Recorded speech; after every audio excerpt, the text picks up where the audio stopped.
You might say the father of our country fathered campaign finance reform, although it was sort of an unplanned offspring. In 1755, George Washington ran for the Virginia House and lost.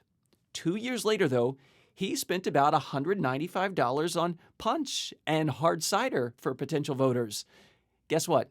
He won. It apparently didn't go unnoticed, and the newly elected state legislature soon passed a law prohibiting candidates or any persons on their behalf from giving voters money, meat, drink, entertainment, or provisions, or any present, gift, reward, or entertainment, etc., in order to be elected. More campaign finance regulations followed. The 1883 Pendleton Civil Service Reform Act banned government officials from soliciting contributions from civil service workers, because before that, some were expected to pitch in if they wanted to keep their jobs. Jump ahead to the next century. Theodore Roosevelt. Teddy raised more than $2 million from corporations during the 1904 presidential campaign. Oddly enough, he then called for legislation to ban corporate contributions to candidates. It was called the Tillman Act, and Roosevelt signed it into law in 1907. There was one problem, though. It lacked an enforcement provision. In the mid-40s, Congress tried to ban labor union contributions to candidates. The result? The creation of the Political Action Committee, PACs, still around today. But the two biggest turning points in the history of campaign finance reform came in 1971. That was the Federal Election Campaign Act.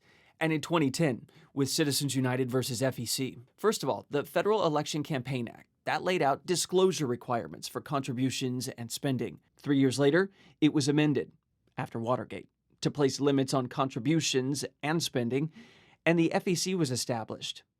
In 1976, one more amendment established new contribution limits, but repealed spending limits. Then, Citizens United versus FEC. It was a 5-4 Supreme Court decision affecting independent expenditures, money spent by an outside party for materials that favor or oppose a candidate, but the spending must be independent. The outside party is not allowed to coordinate with the candidate. Citizens United led to the creation of super PACs, which accept unlimited donations and use the funds mostly on political advertising. And we also got dark money organizations, 501c4, nonprofits.